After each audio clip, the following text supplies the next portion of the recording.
Eh bien, bonjour à toutes et à tous. Bonjour. Ravi de vous accueillir.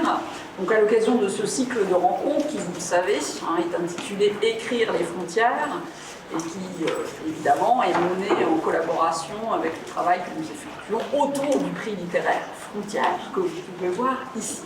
Donc aujourd'hui, on a le plaisir, je souhaite la bienvenue à Philippe Fussaron, ainsi qu'aux étudiants et au personnel de l'Université de Lorraine. Je remercie bien sûr également le lieu qui nous accueille aujourd'hui, donc sur le campus, notre partenaire du prix littéraire Frontières, les bibliothèques universitaires qui maintenant vont accueillir systématiquement les prochaines rencontres du prix. Donc merci à eux et notamment celle du Solcy. Alors, imaginé par le CREM, qui est le Centre de recherche sur les médiations, mais également par le LOTER, qui est le Centre d'études en géographie, le prix littéraire, justement, son objectif, c'est de mettre, je dirais, en écho, ou en tout cas de mener une réflexion sur les frontières de toutes sortes, et bien sûr géographiques, mais aussi géopolitiques, culturelles et autres, autour de la littérature contemporaine. Alors, dans ce cadre, bien sûr, on travaille en partenariat, c'est important, il y a toute une équipe. Donc, je souhaiterais aussi citer évidemment le réseau des bibliothèques médiathèques de la ville de Metz, qui va nous recevoir tout à l'heure, la librairie Autour du Monde, la librairie Le Hall du Livre, et bien sûr l'association de Livre à Metz, le festival Littérature et Journalisme. Alors, tout de suite, je vais vous présenter aujourd'hui Philippe Fussaron, qui nous a fait l'honneur d'accepter notre invitation, qui n'est pas un inconnu du territoire, cher Philippe, puisqu'il est né à Forbach, au sein d'une famille italienne, originaire des Pouilles, qui entretenait une certaine nostalgie, je dirais, pour le pays natal. Alors après un parcours assez atypique, école notamment supérieure des arts décoratifs de Strasbourg, il devient libraire au Quai des Brumes à Strasbourg, c'est bien ça. Et puis après un petit passage à Lyon, il ouvre donc sa propre librairie à Valence indépendante avec un joli titre, alors je ne sais pas si elle l'a gardé, mais c'est L'Oiseau Siffleur à Valence dans la Drôme. Alors sa production littéraire se distingue par de multiples productions, je vais en citer quelques-unes, Capri et moi, donc à la Fosse aux Ours en 2003, Le Colosse d'Argile, bien sûr, Et mes fatigues, on reviendra sur ce titre, ou encore Nous étions beaux la nuit en 2018. Alors, une première question, cher Philippe, c'est un peu un rituel du cycle Frontières, en tout cas. En tant qu'écrivain, on aimerait savoir, enfin, on aimerait connaître plus exactement votre perception, votre vision de la frontière, justement, à partir de son sens premier, peut-être, géographique, d'une limite qui sépare deux États ou qui détermine l'étendue d'un territoire. Alors la frontière, d'abord j'habitais en face, ou quasiment sur la frontière, puisqu'en étant à Forbach, la proximité de l'Allemagne est vraiment très... elle est immédiate, on est à 9 km de Saarbrück. D'autant plus que Saarbrück, c'était l'attrait c'était la grande ville, c'est la ville bourgeoise par rapport à Forbach, qui était qui est la ville ouvrière, qui complexait aussi vis-à-vis de Saarbrück. Et d'ailleurs, on ne disait jamais, enfin à part quand on allait vraiment à Saarbrück, mais quand les gens parlaient de l'Allemagne, là je reconnais on disait on va en Allemagne, c'est travailler en Allemagne, aller en Allemagne, faire ses courses en Allemagne.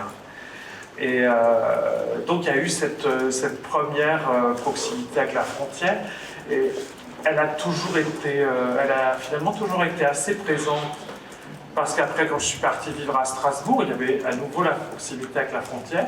Mais alors là, je n'ai jamais mis les pieds de l'autre côté, puisque pour le coup, moi j'étais dans la grande ville, donc la petite ne m'intéressait pas du tout. Donc le passage de l'autre côté ne s'est pas fait. Non, j'ai vu le Rhin, mais je ne suis pas allé plus loin, je n'ai pas traversé. Mais après, je pense que pour moi, la frontière qui a été la plus importante, ça a été évidemment la frontière avec l'Italie, et qui était celle évidemment des origines, avec une famille qui ne mettait plus les pieds en Italie, une famille qui déjà avait émigré en partie, les frères et sœurs de Manona, la grand-mère italienne, avait émigré aux États-Unis à l'époque déjà, juste après même avant la Seconde Guerre mondiale, donc vraiment dans ces périodes de crise économique ou n'ont pas fui le fascisme, c'était vraiment plutôt pour des raisons économiques. Et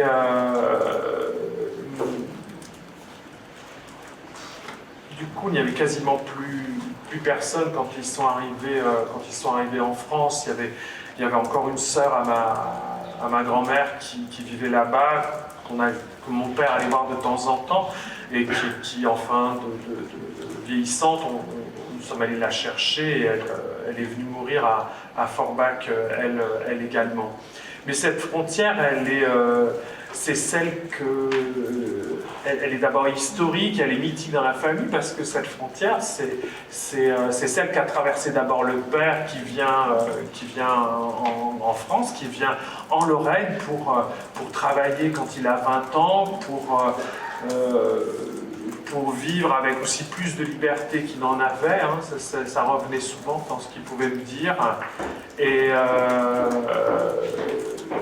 Et en même temps, cette frontière, c'était quelque part un mur qui retenait tous ses souvenirs et tout ce qu'il avait pu vivre et laisser là-bas, auquel il est resté très attaché toute sa vie, parce que grand nombre d'Italiens immigrés de cette génération-là, par exemple, ont pris une nationalité française, et lui, ça n'a pas été le cas. Il est vraiment resté italien toute sa vie. Il venait à Metz. Metz était le consulat italien. Voilà. Il dit, je vais au consulat, sous-entendu le consulat de Metz, et c'était là qu'il venait pour faire ses papiers, pour renouveler son passeport. Et voilà. Donc cette frontière, elle est historique. Bon, après, il y en a eu d'autres. Hein. Et d'ailleurs, est-ce qu'on ne pourrait pas dire qu'elle est constitutive aussi oui, de votre œuvre, hein? Oui. Vous avez été marqué par ce paradigme transfrontalier originel. Je vous cite, lors d'un entretien, vous avez d'ailleurs déclaré « La Lorraine était presque un exil, puisque nous vivions à l'italienne ». Oui. Donc on sent ce...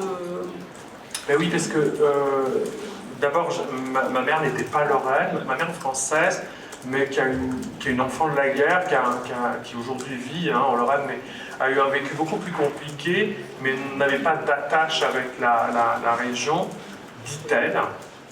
Avec le temps, je suis moins sûr de ça. Mais ayant une histoire de famille beaucoup plus douloureuse, elle a été vraiment, j'allais dire, prise dans les bras de la famille de mon père, et elle a complètement embrassé cette culture et cette famille, au point que ma mère, elle parlait même le dialecte des Pouilles, d'où venait mon père dans les quelques voyages qu'ils avaient fait. Et puis c'était la langue de la famille, c'était pas l'italien, c'était le dialecte de la région de Bari, qu'on appelle le barese, et c'est ce dialecte-là qu'il parlait. Hein. J'entendais pas l'italien à la maison, j'entendais cette langue-là qui est très très différente de l'italien. Ouais. Alors j'aimerais aussi vous interroger sur votre rapport aux zones frontalières, et qui s'incarne, j'allais dire, tout particulièrement dans votre posture professionnelle, puisque vous êtes à la fois écrivain et libraire, donc vous articulez parfaitement en quelque sorte, je dirais, la production évidemment littéraire, mais également la diffusion, donc ce jeu entre écriture et lecture. Alors comment vous arrivez justement à maintenir cette ligne de flottaison à la frontière? Alors là, c'est Berlin avant la chute du mur. C'est-à-dire que le mur, il est là, dans la librairie. C'est-à-dire que pour moi, c'est très compliqué d'être à la fois libraire et écrivain, parce qu'un libraire tel que je l'ai appris et tel que je le conçois, c'est un lieu où librairie, c'est un lieu qu'on anime, on fait venir des écrivains, on dialogue avec eux, et c'est très rare que les écrivains qui viennent à la librairie sachent que je suis moi-même écrivain. Je ne le dis pas, c'est eux qui sont accueillis en tant qu'écrivains, et à ce moment-là, je suis le libraire. Et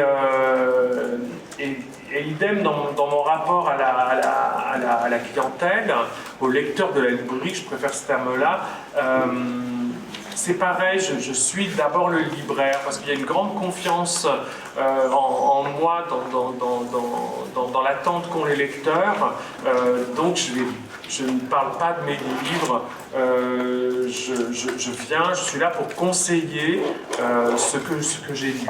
Hein. Et moi j'avais envie d'être en librairie parce que je voulais être là où la création contemporaine se faisait. J'ai jamais été un lecteur de romans classiques. Ce qui m'a toujours intéressé, c'était vraiment la littérature d'aujourd'hui. Et le meilleur endroit au monde, et ça j'en suis toujours convaincu, hein, à part travailler dans l'édition, c'est vraiment être en librairie. Et donc j'y suis vraiment allé pour ces raisons-là, et aussi parce que j'étais un acheteur frustré, hein. Je ne pouvais pas m'offrir tout ce que je voulais, j'étais étudiant, donc j'achetais des livres de poche, donc la librairie, tout à coup, vous recevez des paquets de livres des éditeurs qui vous offrent des bouquins, c'était la cavale d'Alibaba, là, j'étais ravi là, quand j'ai commencé. Hein. Voilà, maintenant, j'ai plus la place pour garder tout ça à la maison, je fais un choix beaucoup plus sélectif. Mais c'est pour cette raison-là. Mais vraiment, j'aime bien dire que je suis libraire écrivain parce que c'est effectivement, j'ai du mal à faire. Je me nourris effectivement de ce qui se passe aussi en librairie pour mes propres lectures et ça vient nourrir mes propres livres. Mais après, aux yeux des lecteurs, je suis vraiment le libraire. J'en ai toujours qui s'étonnent quand ils apprennent par hasard par d'autres que j'ai écrit les... Au bout d'un moment, ça se sait quand même. Mais j'ai pas cette posture-là forcément dans la librairie. Mais en tout cas, une posture hybride qui permet aussi de maintenir un lien avec la création littéraire, avec les livres des autres, hein, pour reprendre une formule d'Italo Calvino. Ouais. Alors justement, j'aimerais à présent qu'on puisse aborder ensemble peut-être le jeu sur les frontières textuelles, qui est un autre champ.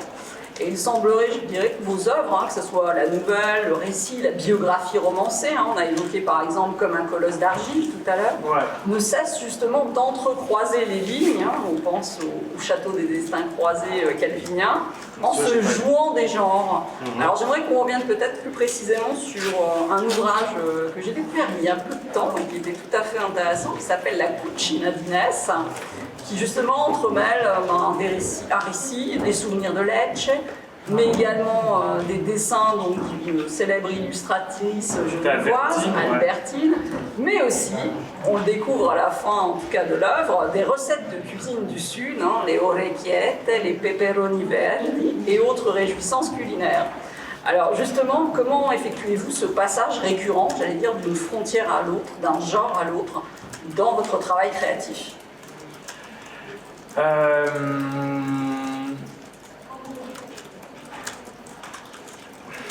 C'est compliqué ça. Bon, le souci de la forme, il est tout le temps primordial dans la manière que j'ai d'aborder un projet. Parce qu'au départ, avant que ce soit un livre, c'est un projet. Et je me pose tout de suite des questions, presque comme l'architecte, vraiment de forme. Et c'est ce qui va vraiment déterminer avant le propos l'objet livre.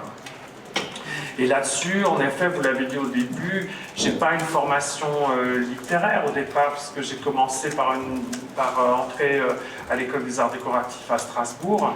Donc j'y suis allé parce que je me sentais plasticien. Sauf que très vite j'ai compris que la peinture, le dessin, c'était pas du tout mon truc. Vraiment, j'étais nullissime en dessin. Mais alors ça, j'ai su que ce n'était pas un problème pour une école d'art. On peut faire une école d'art en étant très très nul en dessin. Il suffit de dessiner. Il faut dessiner. Il faut montrer qu'on dessine. Mais la qualité du dessin, enfin pas la qualité du dessin, la technicité, c'est pas ça qui prime, quoi. C'est plus justement la créativité et de montrer comment un dessin c'est une écriture, voilà.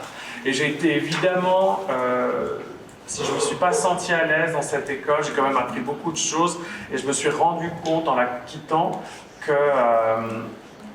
ce que je cherchais à ce moment-là, c'était mon médium et ce que je pensais être l'objet ou la peinture, etc. Mais en fait, c'était pas ça, c'était l'écriture et ça m'était pas venu à ce moment-là à l'esprit. Je pense que ces formations dont on parlait, ces masters de création littéraire n'existaient pas. Si j'avais su ça, peut-être que je serais allé vers quelque chose une formation de ce type-là. Mais ce qui m'intéressait dans les arts plastiques, c'était effectivement de toucher un petit peu à tout. C'est-à-dire une semaine, on pouvait être dans un atelier céramique, la semaine suivante, on était en textile, on touchait vraiment, et ça m'a beaucoup intéressé. Et donc ce souci de la forme, un peu à la Georges Perec, c'est-à-dire un écrivain architecte, ce besoin de conceptualiser, de construire, qui est fort à l'origine. Et c'est-à-dire que construire, à un moment, ça devient aussi quelque part une méthode, c'est-à-dire que même si je ne fais pas des fiches, je ne sais pas exactement où je vais quand j'entreprends le roman, mais en tout cas j'ai besoin d'avoir un cadre, et une fois que j'ai ce cadre-là, il me permet d'avancer. Pour le cas de la Cucinelli, c'était encore un peu particulier parce que je voulais qu'il y ait des images avec, et c'était un livre qui était envisageable qu'avec Albertine, et si elle n'avait pas accepté, je ne l'aurais peut-être pas fait. Voilà, je voulais le faire avec elle. Et Albertine, elle est mariée à un Napolitain, enfin, il mange tout le temps, enfin, et elle a cette générosité aussi dans le dessin, et je pensais qu'il y avait quelqu'un qui pouvait comprendre un peu ce que j'avais vécu cette année-là dans Les Pouilles, mais après, ce qui était déterminant pour ce livre-là, c'était surtout la rencontre avec Inès, à une période de ma vie qui était un peu compliquée. Et puis, là aussi, effectivement, c'est là qu'on voit la frontière, comment les choses... L'expérience en librairie, avant d'être en librairie, je ne savais pas ce que c'était qu'un livre de cuisine. On a quelques livres de cuisine dans la famille, mais très peu. Et en étant libraire, j'ai découvert un monde, parce que là, il y a des choses qui se passent en librairie en termes de livres de cuisine, et il y a des choses extraordinaires. Et aussi bien dans les formes, il y a des gens, j'ai des livres à la maison qui ont été faits qu'avec des polaroïdes, j'en ai d'autres qui sont dessinés, enfin il y a plein de types de livres de cuisine, j'allais dire, différents, et donc je rêvais de faire mon livre de cuisine, voilà, ça a été... Mais évidemment, ce livre de cuisine, il ne pouvait pas avoir une forme, c'est quand même un écrivain qui crée un livre de cuisine.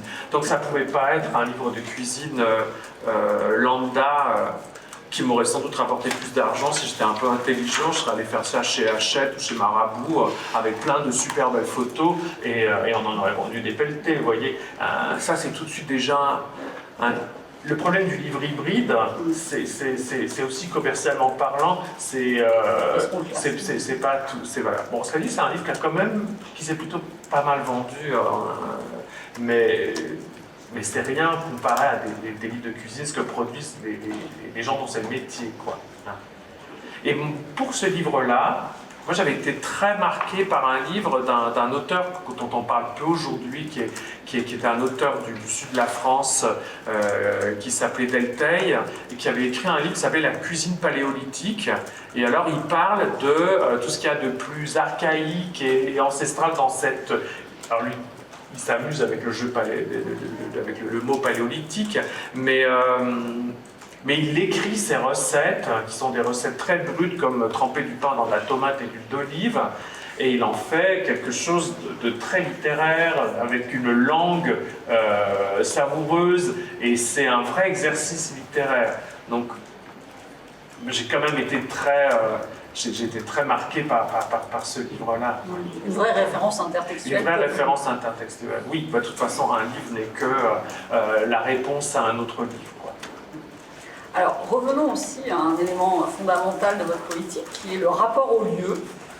C'est vrai qu'en vous lisant, vous pouvez noter un soin particuliers relatifs à l'espace littéraire. Hein. Je peux citer Capri et moi, bien sûr Palermo Sol, puisqu'il relate en l'occurrence un ancien mafieux sicilien qui paie une dette de sang en vivant reclus dans un palace à Palerme, mais aussi votre roman Aimer fatigue, dans lequel Tanger, hein, donc la ville, devient un personnage à part entière, tout comme d'ailleurs dans Paper Club, un lieu emblématique de la nuit. Dans notre fiction félinienne, nous étions tous beaux. Alors, est-ce que vous pouvez peut-être revenir aussi sur l'importance dans votre œuvre de cette dimension spatiale, à travers les quelques exemples qu'on a pu citer?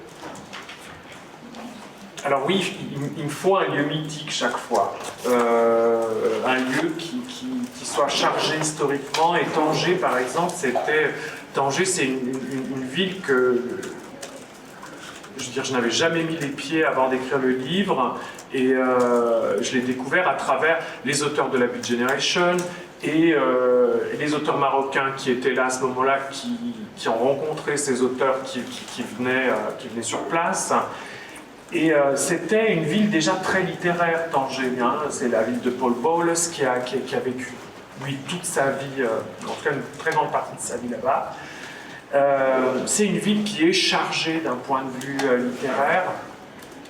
Et je rêvais d'abord d'y aller, d'être dans cette mythologie-là. Parce que quand je suis arrivé à Tanger au Maroc, c'est le Tanger d'aujourd'hui, c'était 2012. C'est plus du tout la Tanger de William Burroughs. J'ai dormi dans le même hôtel que lui où Burroughs a écrit une grande partie du Festin nu. Il était à la chambre 9, moi je crois que j'étais à la chambre 2. Enfin, l'hôtel avait changé un petit peu, mais évidemment, quand j'ai su que c'était cet hôtel-là, j'ai voulu y aller aussi. Je m'amuse enfin, je m'amuse. C'est pas qu'on s'amuse, c'est qu'on s'imprègne de ça. J'étais en train de lire. Donc là, c'est ces jours-ci où c'est une. Où est-ce que je lisais ça? Et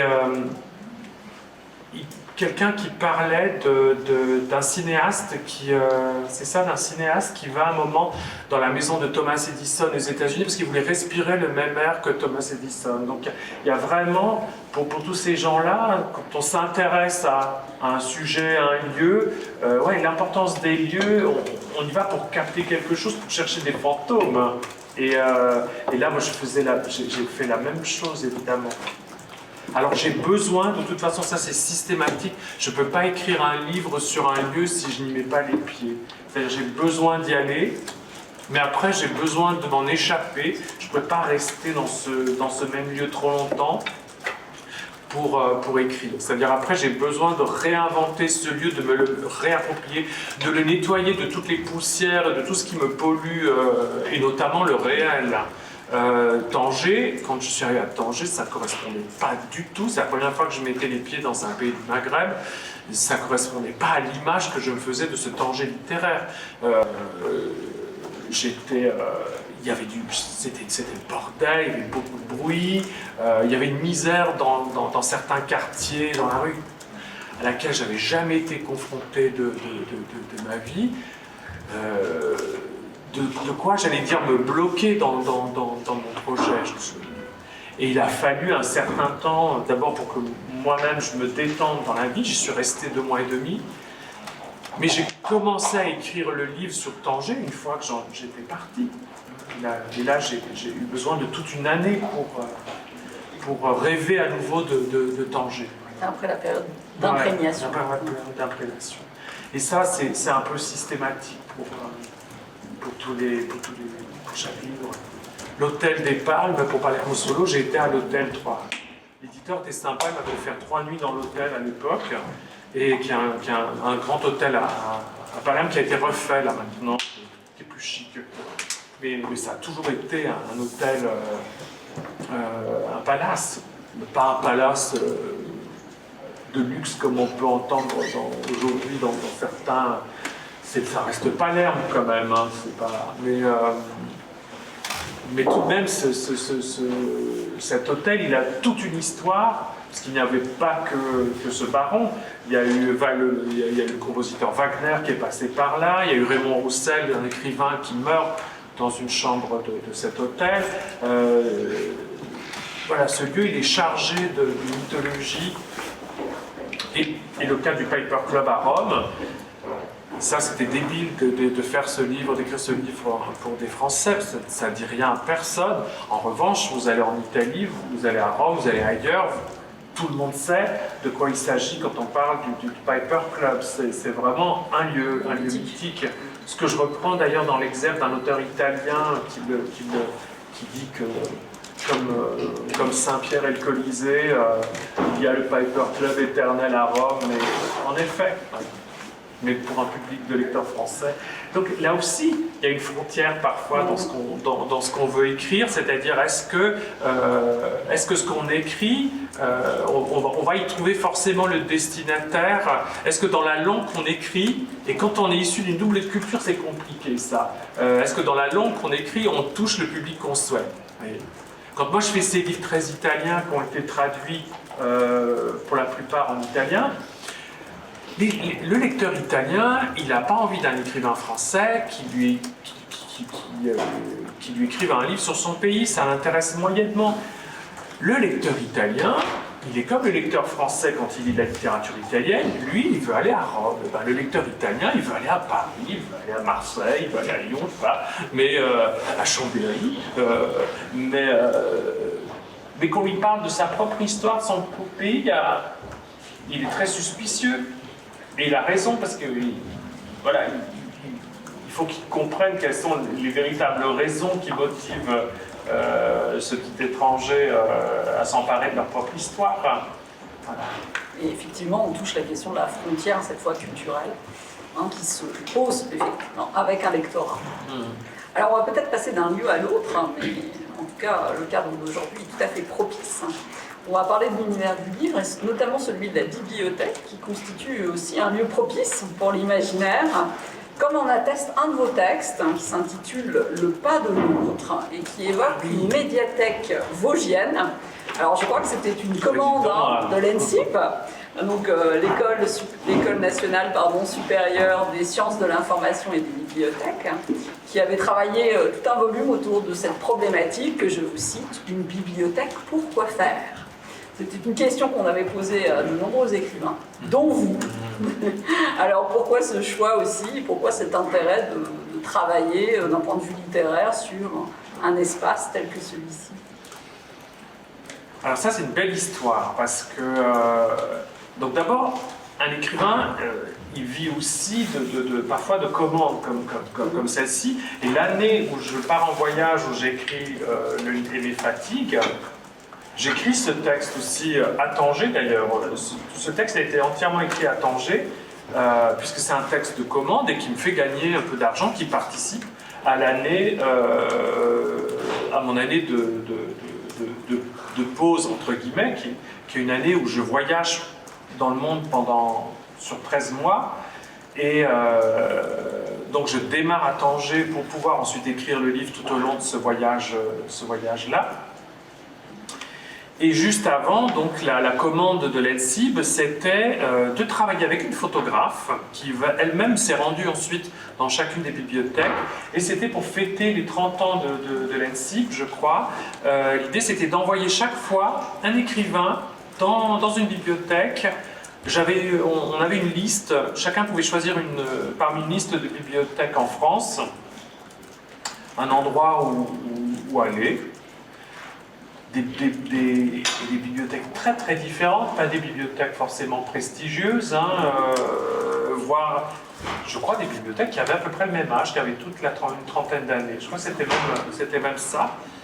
Et moi j'ai choisi les Vosges parce que j'allais en classe verte juste à côté. Je n'allais pas à la bibliothèque à cette époque-là, mais en tout cas, j'étais en classe verte, je ne suis pas allé dans cette bibliothèque, mais j'avais bien envie de retrouver le lac de Gérardmer. Alors dans ma tête, le lac de Gérardmer, je voyais ça, c'était immense. Donc j'arrive, je vois une flaque d'eau. J'étais quand même un peu perturbé. C'était le soir des primaires, du vote des primaires socialistes. Marthe Aubry ne passe pas, c'est François Hollande. Et je suis dans un restaurant où j'entends des propos, mais d'un racisme et d'une virulence. Mais les types oublient qu'il y a des clients dans leur propre restaurant, parce que il n'y avait pas assez de monde ce soir-là. Donc c'est le cuistot, le propriétaire du resto, qui mange au milieu de tout le monde. Là, j'ai été servi. Et ma compagne qui vient de Toulouse, elle était un peu outrée quand même. Elle me dit donc, mais il y a une sacrée ambiance ici. Par contre, dans la bibliothèque, je rencontre des gens formidables et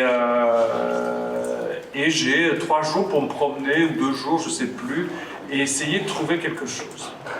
Je vais dans cette bibliothèque sans savoir ce que je vais écrire, mais ce que je sais, je sais que je vais écrire une fiction. Ça, c'est ce que je sais faire. Je ne vais pas écrire un essai sur la bibliothèque. Et je regarde ce qu'il y a. Je fouille tous les rayons. Et je vais regarder le rayon poésie, parce que je suis un lecteur de poésie, donc j'aime bien voir ce qu'il y a. Je vois qu'un éditeur, un petit éditeur que je connaissais dans la librairie, qui s'appelle Ancrage & Co, fut un temps à Xonrupt, à côté de la bibliothèque. Et je tombe sur un livre de Gilbert Vautrin, d'un poète dont j'ignorais, je découvre un seul livre, et je lis ce texte sur place que je trouve magnifique et qui est accompagné d'encre par quelqu'un qui a peint des encres rouges assez abstraites mais magnifiques. Alors je demande qui est ce Gilbert Vautrin, personne ne sait, mais on me dit ah mais la fille qui a fait les dessins, elle est ici. On l'appelle, elle me dit ben, passez à la maison, on va chez elle et elle me raconte sa rencontre avec le poète Gilbert Vautrin, dont elle est sans nouvelles de lui. Et en me disant il a quitté le coin, elle me parle de la maison d'édition qui a brûlé, dont ce livre, donc il n'en restait plus un seul exemplaire.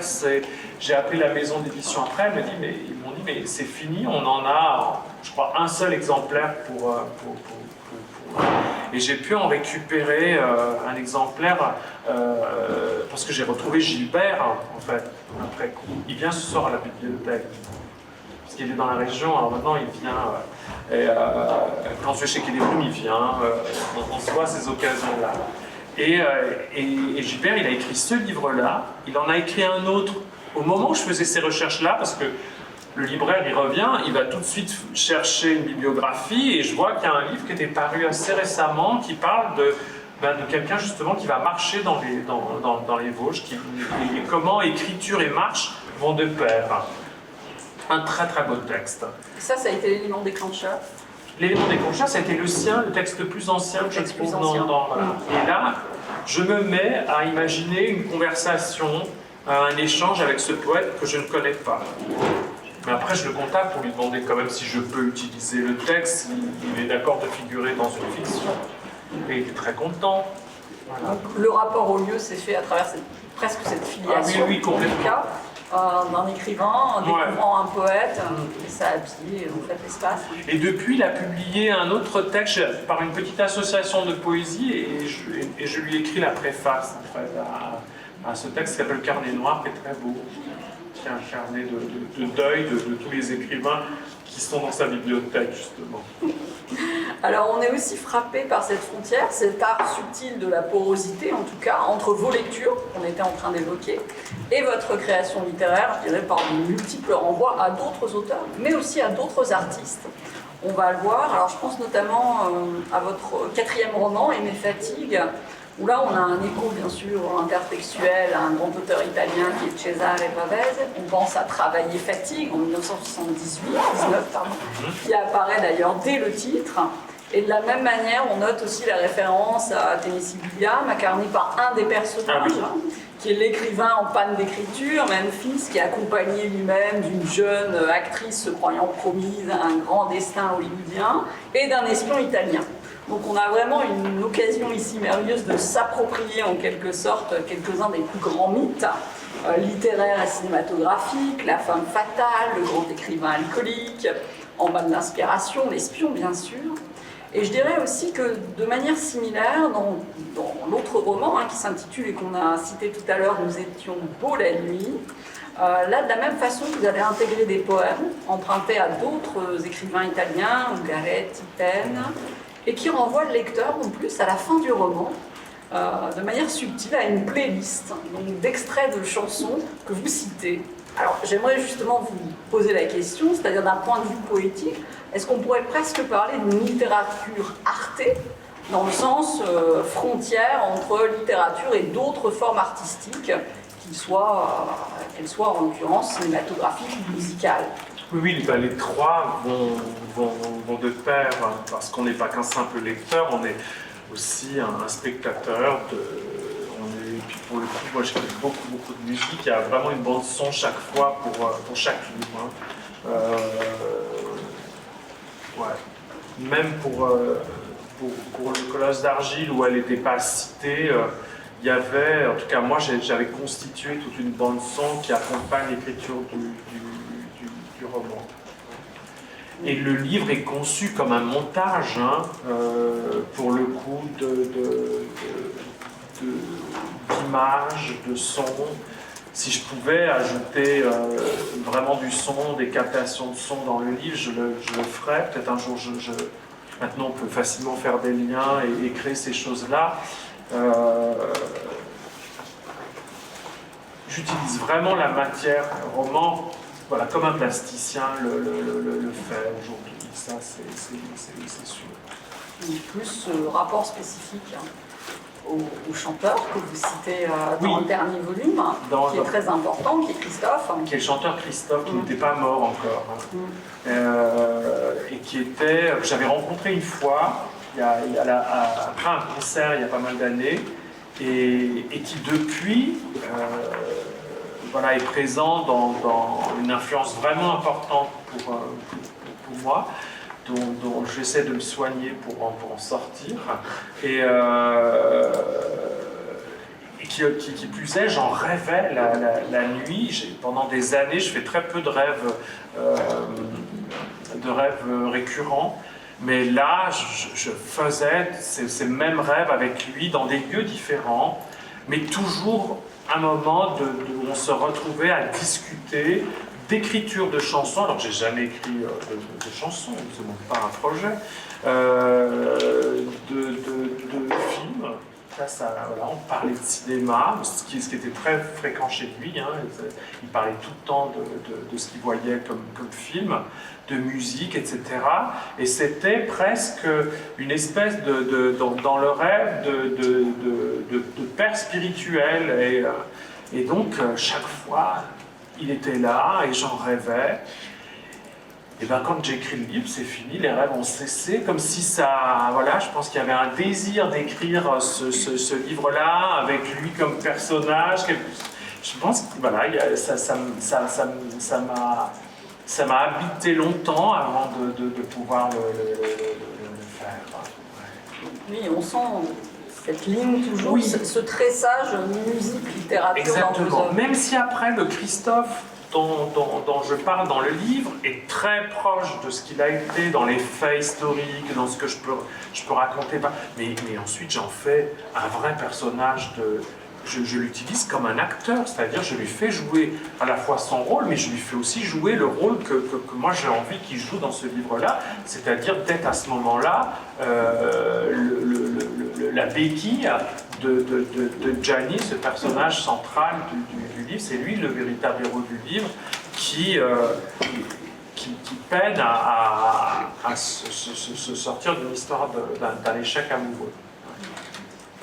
Alors peut-être juste pour finir, et après on va pouvoir passer à un échange plus nourri aussi avec la salle, j'aimerais vous demander si vous deviez citer ne serait-ce que un ou quelques livres qui ont marqué votre existence, qui ont eu un vrai effet sur votre poétique, sur votre processus créateur.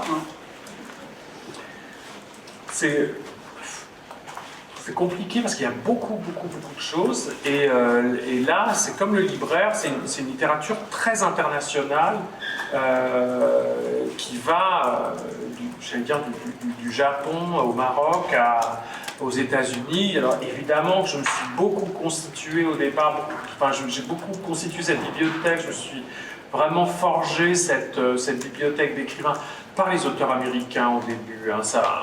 Quand j'ai lu Raymond Carver, le novelliste, au début, je ne voulais qu'écrire des nouvelles.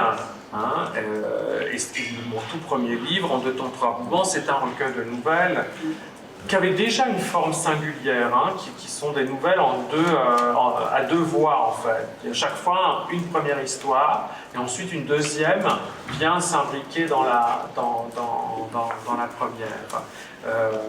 Et en lisant Carver, la simplicité apparente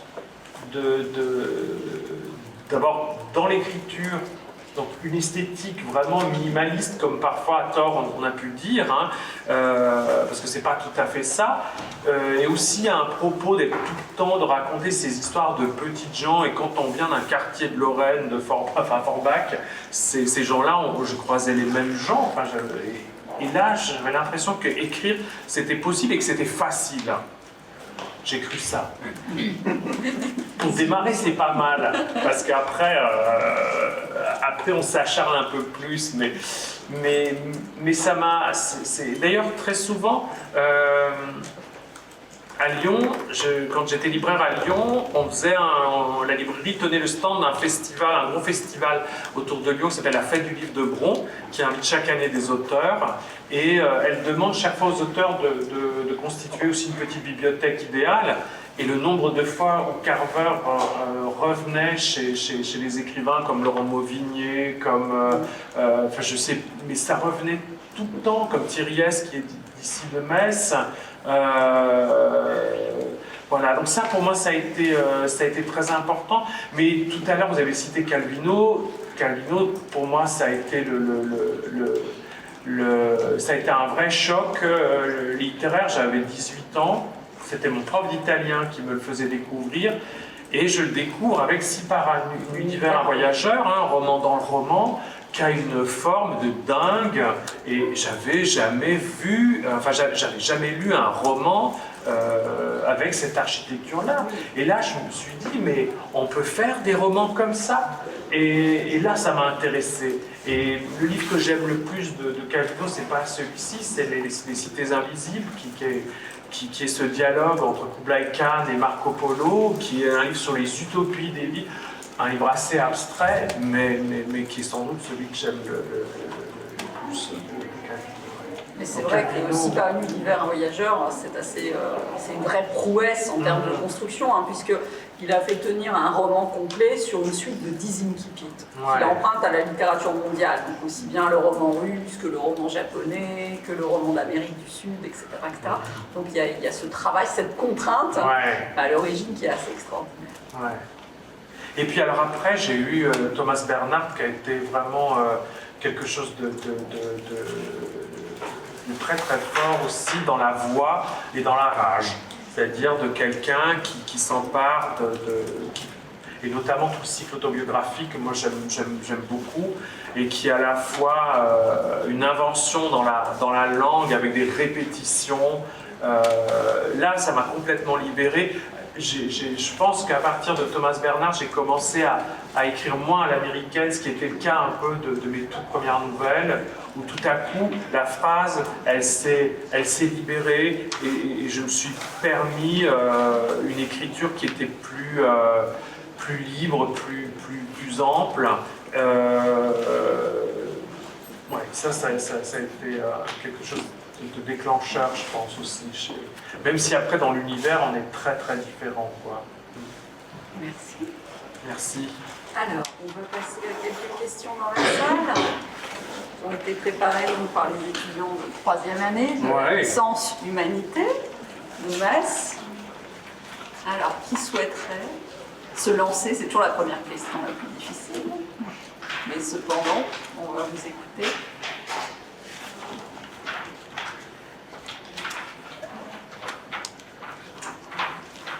Vous avez centré beaucoup de vos livres sur l'Italie, donc pourquoi est-ce que vous avez choisi pour un seul livre de vous situer à Tanger, donc plus forcément dans votre Italie. Alors je triche parce qu'il y a la Sicile quand même qui est dans mes fatigues. Ah, il y a la Sicile. Il y a la Sicile qui est là en partie. Ça commence à Tanger, mais finalement il y a un lien quand même très fort avec l'Italie. Bon, après, d'être allé... je suis allé pour la première fois dans les Pouilles, dans le sud de l'Italie, assez tard, au moment où j'écrivais le Colosse d'Argile, donc au début des années 2000. Et l'Italie que je connaissais n'était pas l'Italie de ma famille, c'était l'Italie que je m'étais créée, celle que j'avais voulu voir parce que j'avais des amis, et c'était une Italie aussi plus proche géographiquement, donc globalement le nord. Et puis tout doucement, une fois que j'ai commencé à découvrir Rome, et quelque chose, voilà, Rome qui appartient plus au sud de l'Italie, ça a été un moment, ça a été quelque chose de beaucoup plus fort, et de là, très vite, je suis allé dans les Pouilles, et là, j'ai compris surtout d'où je venais. Et le sud de l'Italie a été arabe une bonne partie de l'histoire, en tout cas au moins 2 siècles.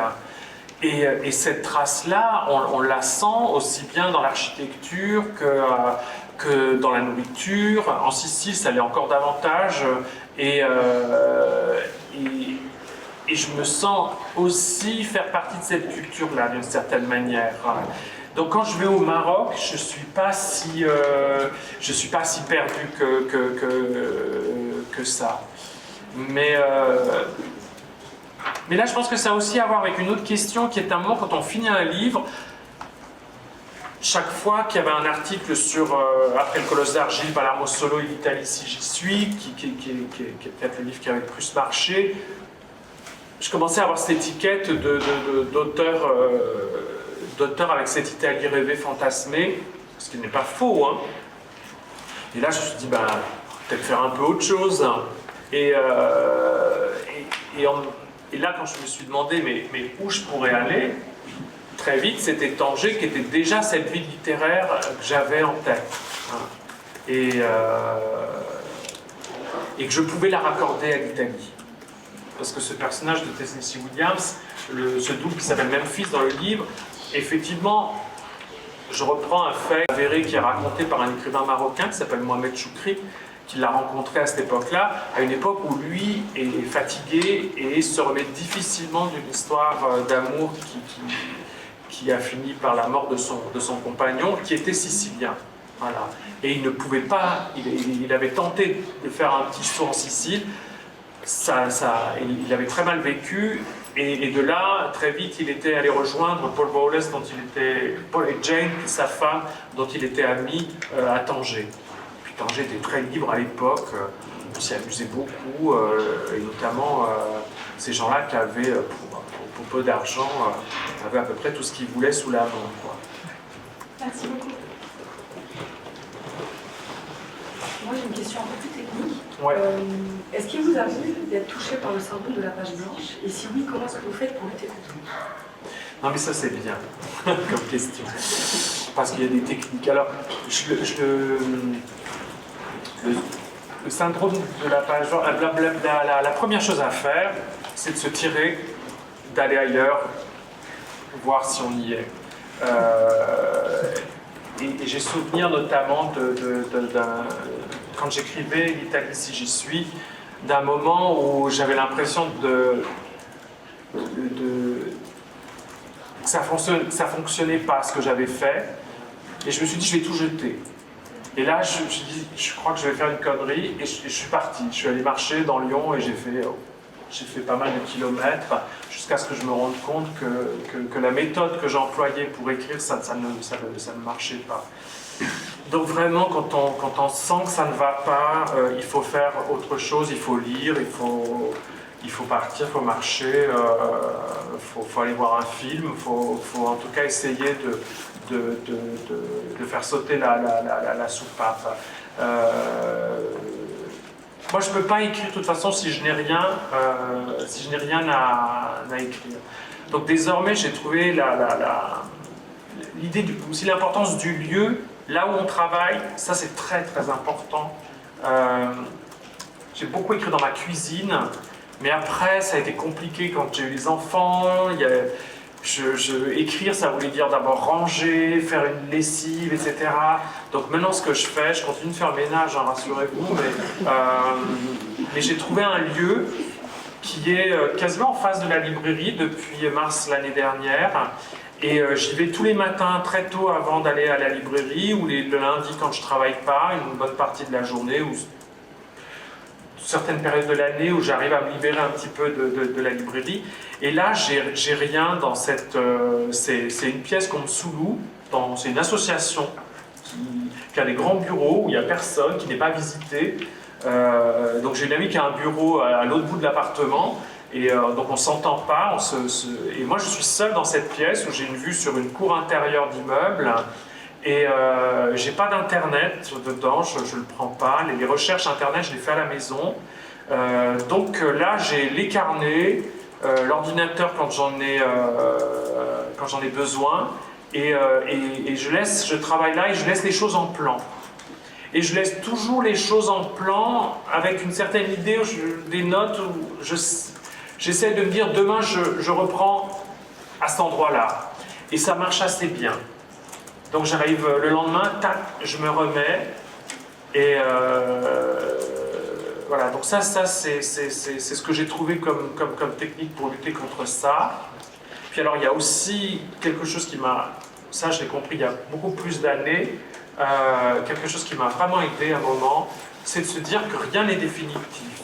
C'est-à-dire au début, on a tendance à vouloir faire très bien, très joli, très... Aujourd'hui, si on lit un premier jet de mon manuscrit, il y a beaucoup de choses qui sont mal écrites. Et je m'en fiche. Au moment où j'écris le premier jet, je me dis, c'est pas grave, ça, je reviendrai dessus et je réécrirai. Et d'ailleurs, pour être sûr, je fais une espèce de ligne en marge comme ça, qui pour moi signifie que c'est à tout retravailler. Mais grosso modo, l'idée, la narration, elle s'inscrit dans ce passage-là. Mais comme tu le dis, enfin, comme vous disiez, justement, peut-être une chambre à soi, c'est-à-dire un moment, un espace qui te correspond tout à fait, mais peut-être aussi une rigueur, parce que c'est l'obligation de se rendre et de continuer le processus en train. Pour le roman, il n'y a que ça qui marche. Il faut être endurant. Là, c'est vraiment, faut réussir à travailler régulièrement enfin, moi, j'ai du mal à concevoir qu'on puisse s'atteler à un chantier, en tout cas romanesque, sur des formes longues, sans y être collé dessus très très régulièrement. Je pense qu'on se perd. Enfin, après, d'autres écrivains ont une version différente, mais en tout cas pour moi ce serait pas possible. Et puis il y a ce besoin à un moment quand on se concentre, parce que il y a ce qu'on cherche en fait à créer pendant ces moments-là, c'est des moments d'hyper-concentration qui font que tout à coup on ne voit plus, je n'ai plus la vue sur la cour intérieure, quoi. Tout à coup, je suis à Tanger, tout à coup, je suis à l'Hôtel des Palmes, et je suis ailleurs, j'écris des dialogues, je suis vraiment dans mon film à ce moment-là, le film que je me crée. Et ça, il faut pouvoir créer les conditions pour être dans cet état-là. Et ça, c'est propre à n'importe quel art.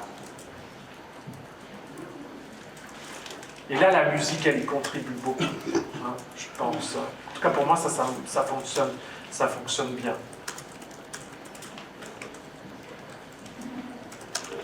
Il y a Laurent Mauvigné, tout à l'heure on en parlait un petit peu, qui est un écrivain chez Minuit, je ne sais pas si vous l'avez lu, en tout cas si vous n'en avez jamais lu, je vous recommande de lire un livre dont la forme elle est vraiment exceptionnelle, qui s'appelle Autour du monde, la librairie à Metz, d'ailleurs son nom, Autour du monde, vient de ce texte-là. Et lui, il dit qu'il met des boules de pièces et il entend sa respiration et je veux dire, s'il pouvait s'engloutir lui-même à ce moment-là pour travailler, c'est ce qu'il ferait et c'est ce que lui a trouvé comme méthode d'hyperconcentration. D'autres questions qui ont été normalement fort bien préparées. Après, j'ai peut-être dit beaucoup de choses déjà avant, donc ouais. Justement, vous parliez tout à l'heure de la Cochina d'Inès. C'est un livre qui parle de quelque chose qui vous est arrivé, vous êtes mis en scène. En quoi est-ce que ça a été différent d'aborder quelque chose d'un peu autobiographique? Et est-ce que ça vous a donné envie de récidiver? Très bonne question. Oui, la Cucina d'Inès, ça a été aussi le déclencheur de ça pour moi. Ça a été le premier texte clairement autobiographique. C'est-à-dire tout à coup, je parlais, même si le projet du livre c'était de parler de ma rencontre avec Inès, dans ce livre, je parle d'une séparation, je parle d'une année où je vais écrire un autre livre, etc. Et où je dis des choses sur mon rapport, notamment aux Pouilles, de ce que c'est de retourner dans la région d'où l'on vient. C'est-à-dire, j'ai compris en allant dans les Pouilles que je ne pouvais pas aller dans la ville qu'avait quitté mon père et mes grands-parents. Ça avait été un arrachement, ça a été douloureux de quitter les Pouilles. Je ne me voyais pas, moi, retourner là-bas en résidence, je vais écrire mon livre, dans ces lieux chargés de peine. Donc il fallait que les Pouilles, elles m'appartiennent, que je trouve ma propre place dans cette région d'où je viens, et en même temps, où je sentais que ce paysage-là, inconsciemment, il faisait partie des histoires qu'on me racontait. J'ai grandi avec les histoires de ce lieu-là, de cette région-là. Voilà. Je ne sais pas si c'est bien clair. Donc c'est vrai que je l'ai compris ça en vivant là-bas et en travaillant sur ce petit texte qui est la Cucina d'Inès. Et je me suis rendu compte aussi que l'écriture est différente de la Cucina d'Inès. On est dans une écriture qui est beaucoup plus simple que la voix que j'utilise dans les romans. Et cette écriture-là, cette voix-là, qui est peut-être plus proche à ce moment-là de Raymond Carver, c'est celle du biographique. Et bien là, le projet que je viens de finir, qui est en lien avec la région, c'est pourquoi j'étais ici en résidence il y a 2 ans, justement qui parle de ce rapport avec la frontière. C'est un texte, pour la première fois, clairement, et beaucoup plus long que la Cucina d'Inès, autobiographique, où rien n'est inventé. Est-ce que vous pourriez justement revenir un petit peu déjà sur cet univers? Est-ce que l'ouvrage est terminé? Alors l'ouvrage, je l'ai fait lire à l'éditrice aux éditions de l'Olivier, qui s'appelle Laurence, qui en a lu ce qu'on appelle une première version, c'est-à-dire à la fin de l'été, je lui ai fait lire grosso modo une version déjà finie du livre. On en est à peu près à une 4e version corrigée, à peu près à ça du livre.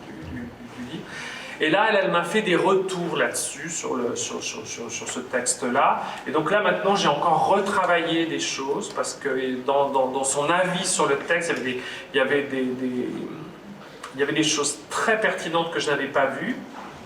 Et là où l'avis d'un éditeur est très important, c'est que l'éditeur, il pointe du doigt des choses. C'est comme aller chez le psy. Le psy, il vous fait dire ce que vous savez déjà. Et ben, l'éditeur, il fait la même chose. Il m'a fait dire des choses que je refusais de changer ou d'assumer dans le livre pour X raisons. Et je sentais bien que ça allait peut-être pas trop le faire, mais que j'allais essayer quand même de faire le malin et de le faire passer dans le texte, et ça passe pas. L'éditeur, il dit, ben non. Voilà. Et là, en l'occurrence, c'est un livre sur mon père. Au début, le projet du livre, c'était un livre sur la femme de mon père.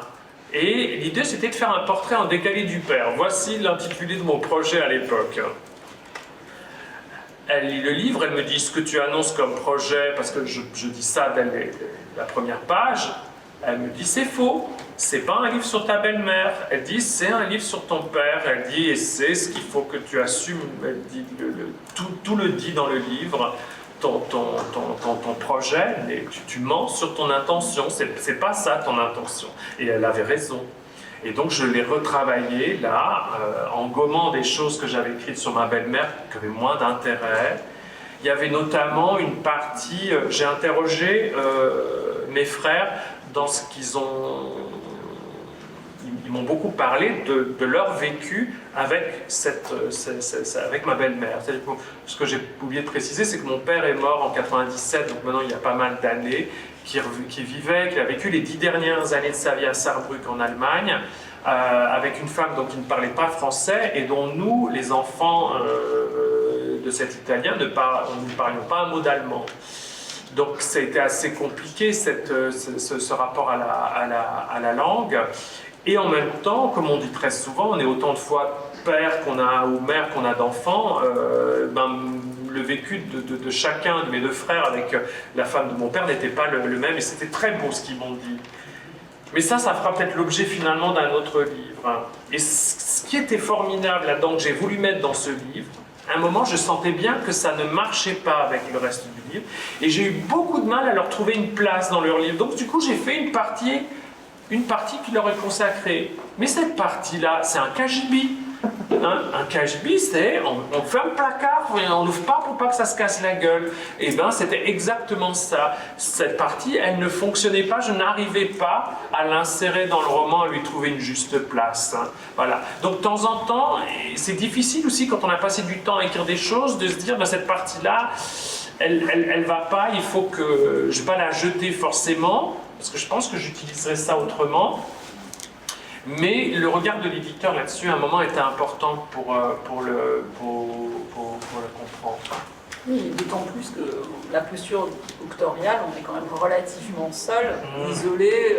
Exactement. Donc d'avoir un regard extérieur sur le travail en train de se faire, c'est essentiel.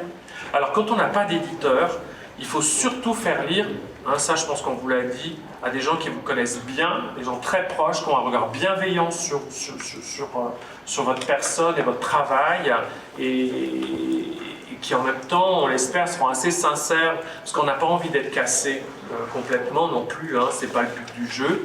Donc c'est pas la peine de choisir quelqu'un que vous sentez qui est très intransigeant, là, si c'est pour se prendre une claque, personne n'a envie de ça. Mais trouver quelqu'un qui vous dit aussi tout est génial, ça aide pas non plus. Mais voilà. Donc, c'est pour ça aujourd'hui, quand on entend un peu parfois ces discours sur des gens qui s'auto-éditent, etc., il vous manque ça. Et ça, à un moment, l'éditeur, c'est quand même lui qui fait le lien entre un public et votre livre. Vous êtes à faire le meilleur livre possible pour rencontrer ce public-là. Et ça, c'est pas vous, l'auteur, qui pouvez faire ce travail-là, c'est le sien.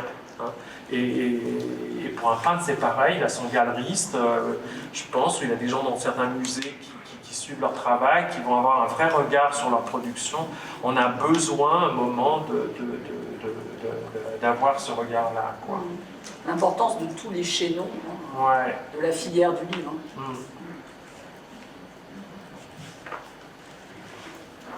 Par rapport à ce que vous venez de dire sur les éditeurs, est-ce que vous choisissez vos éditeurs justement selon le livre que vous souhaitez faire, un petit peu ce que vous souhaitez avoir comme retour de leur part ou... Toujours. Toujours, d'accord. Oui, il faut... Voilà, là... Alors, parfois, il se peut qu'on rencontre un éditeur, je pense que les gens qui sont parfois dans les masters de création littéraire peuvent rencontrer des intervenants, et parfois la rencontre se fait là. Je sais que Leila Slimani, par exemple, elle a rencontré, elle a publié chez Gallimard parce qu'elle participait aux ateliers d'écriture des éditions Gallimard, et qui était menée par Laclaftine, qui est éditeur, Jean-Marie Laclaftine, qui est éditeur chez Gallimard, et c'est lui qui l'a repéré et qui lui a dit je serais intéressé. Il sentait bien que derrière il y avait un potentiel. Voilà. Après, ça peut ne pas fonctionner, et je pense qu'on n'imagine pas, mais il y a plein de gens qui sont revenus chez ces éditeurs et qui se sont fait envoyer bouler parce que ça n'allait pas. En tout cas, que le texte présenté n'était pas le bon. C'est ça en fait ce qui est important, c'est se dire que c'est pas vous, c'est pas votre personnalité, c'est pas ça qui est jugé c'est vraiment le texte. Et si ce texte-là, ce n'est pas bon, c'est pas grave. On passe ensuite à un autre. Et un jour, un éditeur va replonger dans les textes parfois plus anciens et vous dire, j'ai le cas d'un autre ami que j'ai connu comme lecteur de la librairie à Lyon, qui maintenant écrit des livres, là, Sébastien Berlandis, et chez Actes Sud. Premier livre, moi il me l'avait fait lire, j'avais trouvé ça très bien, mais moi c'était mon regard d'ami. Donc j'étais assez sensible, je le reconnaissais bien, mais l'éditeur n'a pas senti que c'était un texte suffisamment intéressant à publier, et c'est avec son deuxième ouvrage qu'il a été pris. Mais à ce moment-là, l'éditeur, qui n'avait pas lu le premier, celui qui lui a pris à ce moment-là ce texte-là, s'est dit « Ah, mais il est pas mal ». Il lui a fait retravailler son premier texte et il a publié son deuxième roman, et en fait son premier roman.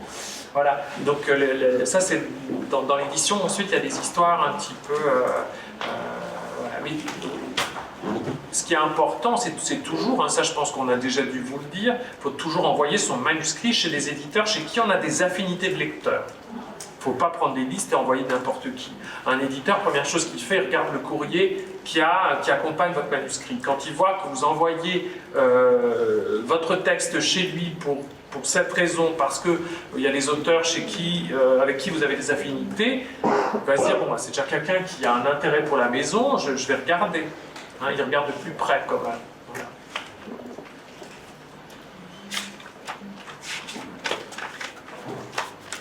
Vous parlez du fait que l'éditeur faisait le lien entre l'auteur et le public, à savoir qu'est-ce qui va pouvoir plaire au public. C'est sûr que quand vous écrivez, vous pensez à qui est-ce que vous adressez?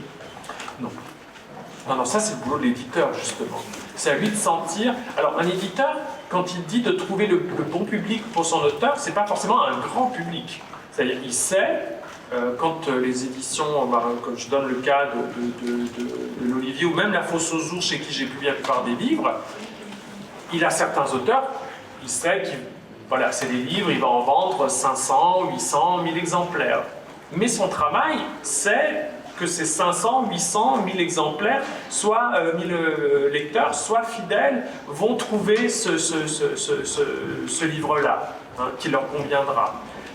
Et en revanche, un livre, ça ensuite de temps en temps, les éditeurs ont du flair et se disent, ben ça, un livre comme celui-ci, on peut le faire lire à un plus grand nombre.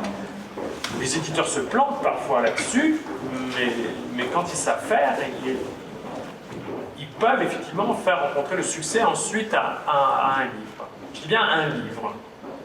Un auteur, c'est plus compliqué. Après, les auteurs qui savent faire, le chanteur Christophe savait faire des tubes, c'est pas donné à tout le monde de savoir faire un tube, et il y en a qui ont ça. Madonna, elle sait faire des tubes, donc c'est un métier de faire des tubes, ça rapporte énormément d'argent, mais c'est aussi beaucoup de contraintes, et il y en a qui savent pas, il y en a qui font de l'expérimentation. Il y en a qui, voilà. Mais ils ont aussi, ils ont aussi leur public. En librairie, il y a des livres que je lis, je sais tout de suite si c'est un livre que je vais vendre à 10 exemplaires ou à 100 exemplaires. Et je suis très content de vendre à 100 exemplaires parce que ça me rapporte plus d'argent. Il y a certains livres où je me dis, mais j'ai un public aussi, des lecteurs qui sont très exigeants, et ben je suis content sur un livre difficile de réussir à le faire lire à une dizaine de personnes. Voilà. Donc là, moi je suis j'allais dire, en tant que libraire, je suis la dernière main de l'éditeur en fait. Hein. Je suis qui accompagne, j'allais dire presque l'éditeur dans son projet à ce moment-là. Mais après, moi personnellement, quand j'écris, je me pose... Non. Il y a une adresse, hein, je pense de toute façon quand on écrit à quelqu'un, hein, elle n'est pas forcément, elle n'est pas consciente, elle n'est pas, mais il y a une adresse, ça c'est sûr.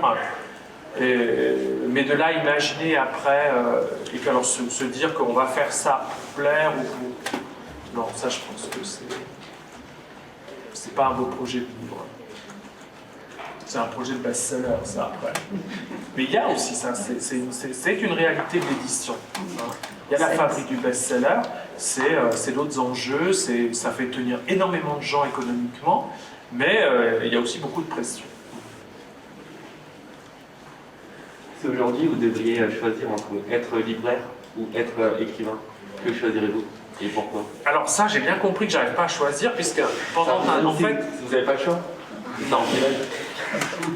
Non, parce que je suis un vrai toxico de la librairie, hein. Ça, faut quand même l'admettre. Quand j'ai écrit après mes fatigues, je me suis arrêté et pendant quelques années, j'ai vécu de ce que je pouvais écrire, de résidence, de commandes de texte, mais plus de résidence.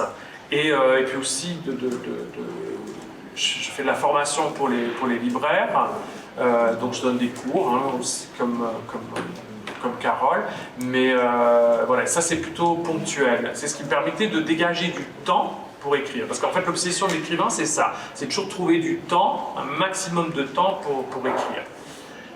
Mais j'adore tellement la librairie, donc c'est ma compagne qui a voulu ouvrir cette librairie et on va dire mais je peux pas faire ça toute seule, on fait ça ensemble, mais c'est quand même moi qui tiens la librairie au début. Alors je me suis fait avoir dans ce truc-là, j'ai fait oui, ok, d'accord, je vais te donner un petit coup de main. Et ce petit coup de main, je voyais bien que j'étais quand même pas mal, sans être payé en début. Pendant quelques années, j'étais ce qu'on appelle le conjoint collaborateur non rémunéré. C'est un statut qui a été créé pour les femmes de paysans, hein, pour qu'elles puissent toucher 2 trimestres de retraite et avoir une sécurité sociale. Voilà. Donc j'ai travaillé à l'œil pour la librairie pendant quelques années, pas à temps plein, ce qui me permettait d'avoir un peu de temps pour écrire. Mais c'est là que je me suis rendu compte que j'adore tellement être en librairie. En fait, pour moi, l'idéal, c'est ce que je fais en ce moment, c'est d'avoir trouvé ce lieu, c'est-à-dire d'écrire le matin, et après je vends des livres. Parce que être libraire, c'est pas seulement, comme je disais, c'est pas seulement vendre des livres, c'est discuter. D'abord, on vend pas des carottes, même si vendre des carottes, ça va être génial aussi, je pense, mais parce qu'on a tous besoin de carottes. Mais je suis avec des gens qui toute la journée passent et disent ah vous avez lu le dernier truc et là moi je l'ai lu ou un collègue l'a lu, puis la discussion s'enclenche. Des livres qui font débat dans la presse, parce qu'un libraire, il lit aussi beaucoup la presse. Donc s'il n'a pas lu les livres, il sait de quoi parlent les livres qu'il vend. Donc voilà, il y a tout à coup un échange où un lecteur me dit mais moi j'ai lu ce livre-là qui est formidable, moi ça me donne super envie de le lire après. Donc je suis nourri de littérature toute la journée. Et j'ai fait le choix d'être dans une librairie où un livre sur 2 vendu, c'est de la littérature. Donc fatalement, en termes de probabilité, j'ai plus de chances de parler de littérature que de livres de cuisine, même si j'en ai, que j'adore ça. Hein. Et puis après, je prends une libraire jeunesse, comme ça, elle s'occupe des livres jeunesse qui m'intéressent moins. Et moi, je m'occupe de la littérature. Vous voyez comme on est malin après, on peut réussir à trouver des combines comme celle-ci.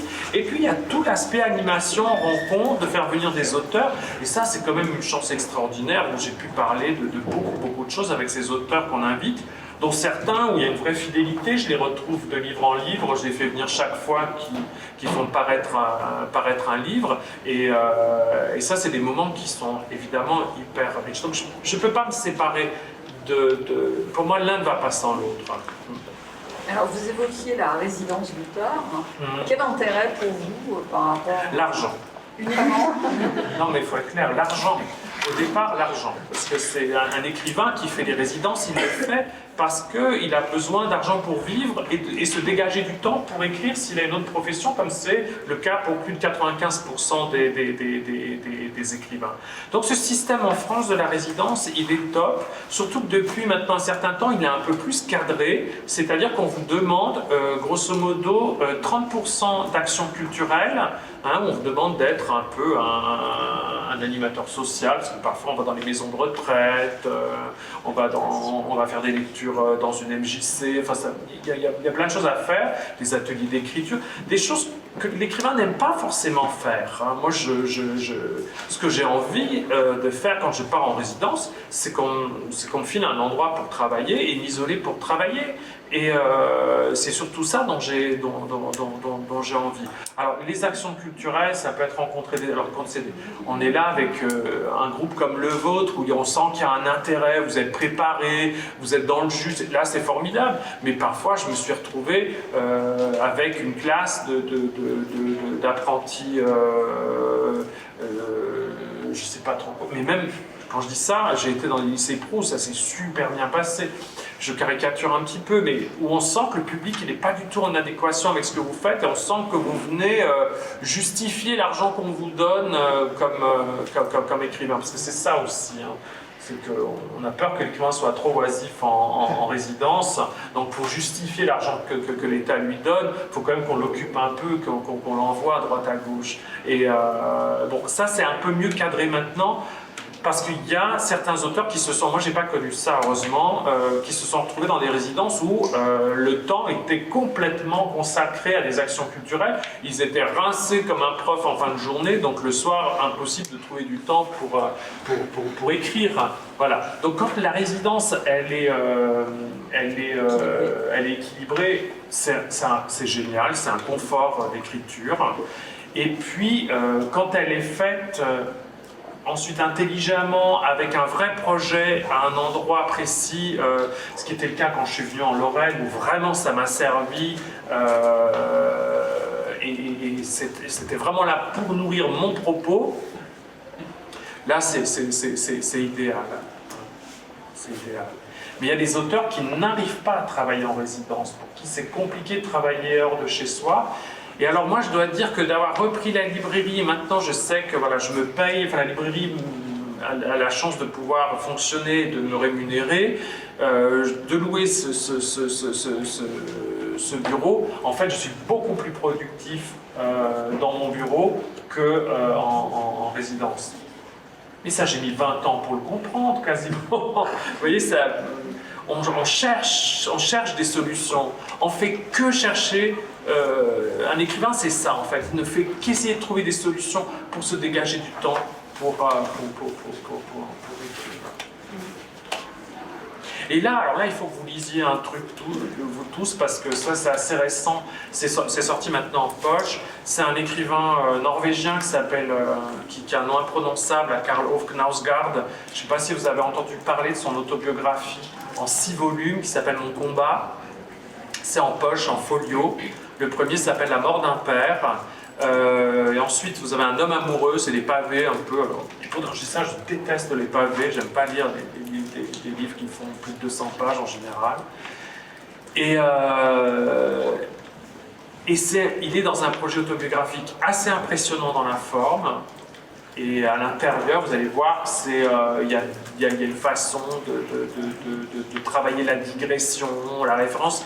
C'est nourri de 20 000 choses. Et alors, il parle tout le temps d'écriture.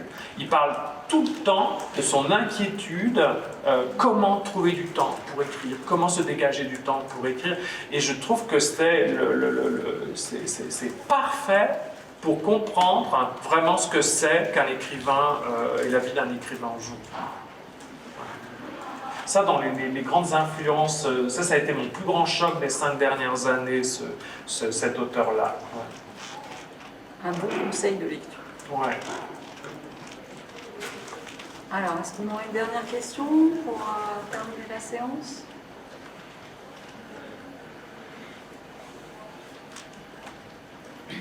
Non, alors moi je terminerai juste en vous demandant si vous deviez définir la création littéraire, parce qu'on sent cette appétence, cette envie, cette impossibilité à se positionner aussi d'un point de vue professionnel. Mais comment vous définiriez la création littéraire ? Quels sont les mots, les termes ?